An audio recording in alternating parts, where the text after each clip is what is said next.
तीन जादुई प्रेग्नेंट चुड़ैल। वो अमावस्या की रात थी। चांद पूरी तरह निकला था। चारों तरफ चांद की रोशनी थी और भेड़ियों के चिल्लाने की आवाज आ रही थी। वहीं दूसरी तरफ तीन भयानक प्रेग्नेंट चुड़ैल एक पीपल के पेड़ के ऊपर बैठी हुई थीं। और कब तक हम इस तरह यहाँ अपने शिकार का इंतजार करते रहेंगे? बहुत जोरों की भूख लगी है, चलो गांव से ही अपना शिकार पकड़ कर लाते हैं। नहीं, हमें इंसानों को खाकर अपना पेट नहीं भरना चाहिए। इससे अच्छा होगा कि हम यहाँ के जानवरों को मारकर ही अपना पेट भरें। लेकिन अगर कुछ खाएंगे नहीं तो हमारे पेट में पल रहे बच्चों का क्या होगा? रुको रुको, मुझे उन झाड़ियों में हलचल नजर आ रही है। लगता है कोई जानवर है। तभी एक आदमी के रोने की आवाज आती है। हाय, मैं मर गया। अरे कोई मुझे बचाओ, बहुत दर्द हो रहा है। कोई मेरी सहायता करो। अरे कोई तो मेरी मदद करो। अरे ये तो कोई इंसान है, चलो हमें देखना चाहिए आखिर क्या बात है। वो तीनों चुड़ैल चुपके से उस आदमी को देखती हैं। ये आदमी तो जख्मी है। लगता है किसी जानवर ने इसके ऊपर हमला कर दिया, जिसकी वजह से ये यहाँ जख्मी पड़ा है। चलो इसकी मदद करते हैं। अरे रुको ना, इसको मरने दो। इसके मरते ही हम इसे खा जाएंगे और आज हमारा पेट भी भर जाएगा। पागल हो क्या? मैं तो इसकी मदद करने जा रही हूँ। चुड़ैल तुरंत ही अपना रूप बदलकर उस आदमी के पास जाती है, जिसके बाद बाकी की दोनों चुड़ैल भी अपना रूप बदल लेती हैं और उसकी मदद के लिए जाती हैं। अरे बाबा, क्या हुआ तुम्हें? तुम इस तरह यहाँ जमीन पर क्यों पड़े हो? जैसे ही वो दोनों उस आदमी को उठाने जाती हैं, उन दोनों चुड़ैलों को बहुत तेज करंट लगता है, जिसके बाद वो अपने असली रूप में आ जाती हैं। कौन हो तुम और कहाँ से आए हो? हमने तुम्हें छुआ तो हमें करंट क्यों लगा? वो आदमी तुरंत जंगल का देवता बन जाता है, जिसके बाद वो उन तीनों चुड़ैलों से कहता है, मुझे लगा था कि तुम तीनों मिलकर मुझे खा जाओगी, लेकिन तुम तीनों तो मेरी जान बचाने के लिए आ गई। मैं केवल तुम्हारी परीक्षा ले रहा था, लेकिन तुम तीनों प्रेग्नेंट कैसे हो और चुड़ैल कैसे बनी? तभी वो तीनों रोने लगती हैं और रोते हुए अपनी कहानी बताती हैं। हम तीनों बहनें थीं। हमारी माँ ने हमारी शादी एक ही घर के तीन भाइयों से करवा दी थी। शादी के बाद हम तीनों ने अपने घर की सारी जिम्मेदारी उठा ली थी, लेकिन हमारी सास को हम बिल्कुल पसंद नहीं थे, क्योंकि हम गरीब परिवार से थे। हमारी सास हम तीनों पर बहुत अत्याचार करती थी। हम तीनों एक साथ प्रेग्नेंट हुए और एक दिन हम तीनों बहनें रसोई में खाना बना रही थी, तभी अचानक से सिलेंडर फट गया और हम तीनों मर गई। हम चुड़ैल तो बन गई, लेकिन हमने कभी इंसानों को मारकर नहीं खाया। तुम तीनों बहुत अच्छी हो। मैं तुम तीनों से बहुत प्रसन्न हुआ। मैं तुम तीनों को वरदान देता हूँ कि तुम तीनों की कोख जादुई होगी, और जब तुम अपने बच्चे को पैदा करोगी तो वो इंसान का बच्चा होगा, और दिन के समय तुम हमेशा इंसानी रूप में रहोगी। जैसे ही सूरज ढलेगा तुम तीनों अपने असली रूप में आ जाओगी। ये कहकर देवता वहां से गायब हो जाते हैं। तभी दूसरी चुड़ैल अपने पेट पर हाथ धरकर कहती है, अरे अरे, अब हम क्या करें? हमें तो बहुत जोरों से भूख लगी है। मेरे पेट में तो चूहे कूद रहे हैं।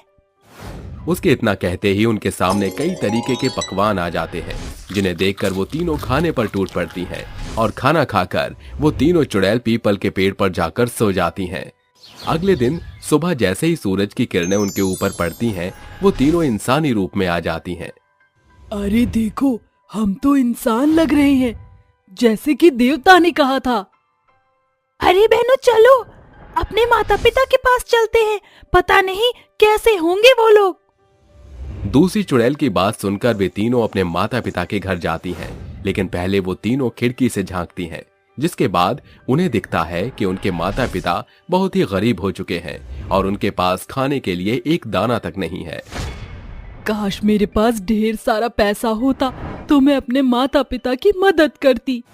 उसके इतना कहते ही उसके सामने पैसों का ढेर लग जाता है। अरे वाह, तुम्हारे पेट से तो पैसे निकलते हैं। अब पता नहीं मेरे पेट से क्या निकलेगा। मैं अपने पेट से सोना मांगती हूँ, क्या मुझे ढेर सारा सोना मिलेगा? तीसरी चुड़ैल के इतना कहते ही उसके पेट से ढेर सारे सोने के जेवर निकलने लगते हैं। बहनों, एक काम करते, ये सब हम चुपके से अपने माता पिता के घर में रख देते हैं। वो तीनों चुड़ैल अपने माता पिता के घर में ढेर सारे पैसे और सोना रख देते हैं और वहां से चली जाती हैं। हमें अपनी सास से बदला लेना चाहिए। उसने जो हमारे साथ किया बिल्कुल भी अच्छा नहीं किया। तो फिर देर किस बात की है? चलो उसे अच्छा सबक सिखाते हैं।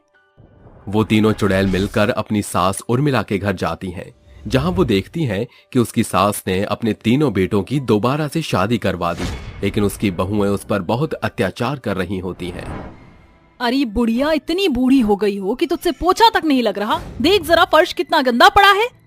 गुंजन बहू, मेरी तबीयत ठीक नहीं है। आज मुझसे काम नहीं हो रहा, ऊपर से सुबह से कुछ खाया भी नहीं है।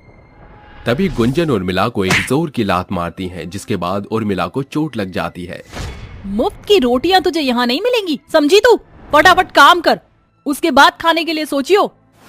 ये सब वो तीनों चुड़ैल दूर खड़ी देखती रहती हैं, जिसके बाद उन्हें उर्मिला पर बहुत दया आती है और वो उर्मिला के पास जाती है, जिसके बाद उर्मिला उन तीनों को एक साथ देखकर बहुत डर जाती है। तुम दोनों जिंदा हो? ये कैसे हो सकता है? मैंने ही तो तुम तीनों को मारा था, जिसका पश्चाताप मैं अभी तक कर रही हूँ। हम सब जानते हैं, तुम चिंता मत करो, हम तुम्हारी मदद करेंगे। तभी वो तीनों प्रेग्नेंट चुड़ैल अपने पेट पर हाथ रखती हैं, जिसके बाद पहली चुड़ैल के पेट से ढेर सारे पैसे निकलते हैं और दूसरी चुड़ैल के पेट से ढेर सारे पकवान निकलते हैं और तीसरी चुड़ैल के पेट से ढेर सारे सोने के गहने निकलने लगते हैं। ये तुम अपने पास रख लो, इससे तुम्हारी सहायता हो जाएगी और तुम अपनी तीनों नई बहुओं से छुटकारा पालोगी। बहू, मुझे माफ कर दो, मैंने बहुत बड़ी गलती कर दी। आपने जो किया उसे भूल जाओ और आज के बाद कभी किसी के साथ ऐसा मत करना। अरे हम तीनों ने ध्यान नहीं दिया, शाम होने ही वाली है, हमें जल्दी से जंगल पहुंचना होगा। वो तीनों चुड़ैल जल्दी से जंगल की तरफ जाने लगती हैं, जिसके बाद जंगल पहुंचते पहुंचते वो तीनों चुड़ैल बन जाती हैं। वहीं दूसरी तरफ उर्मिला उनका पीछा करते करते जंगल में पहुंच जाती है, जिसके बाद उर्मिला को उनकी पूरी सच्चाई पता चल जाती है। हे भगवान, मेरी तीनों बहुएं जिंदा नहीं हैं, लेकिन फिर भी उन्होंने मेरी मदद की। तभी अचानक से तीनों चुड़ैलों के पेट में दर्द होने लगता है। उर्मिला से ये सब देखा नहीं जाता, इसलिए वो तुरंत उन तीनों की मदद करने के लिए उनके पास पहुंच जाती है। कुछ ही देर में वो तीनों चुड़ैल अपने बच्चों को जन्म दे देती हैं। आप यहाँ कैसी पहुंची? आपको हमसे डर नहीं लग रहा? चुड़ैल के पूछने पर उर्मिला उन्हें सब बता देती है कि वो कैसे उनका पीछा करते करते जंगल तक पहुंच गई। अगर आज आप नहीं होती तो पता नहीं हम अपने बच्चों को कैसे जन्म देती। लेकिन ये कैसे मुमकिन है? तुम तीनों तो चुड़ैल हो, तो तुम्हारे बच्चे इंसान के कैसे हो सकते हैं? जो तुमने उन तीनों के साथ किया था, उसका पश्चाताप करने के लिए इन बच्चों को इंसान का रूप मिला है। आज से इन बच्चों की जिम्मेदारी तुम्हारी है।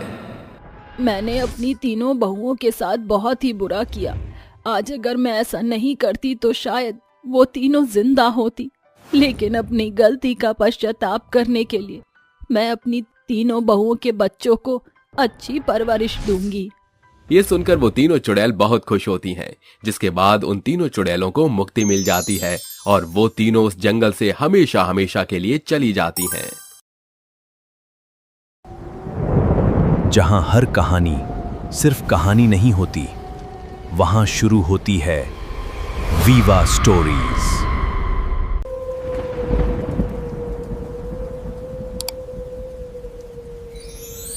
क्योंकि अगली कहानी शायद आपके बारे में हो।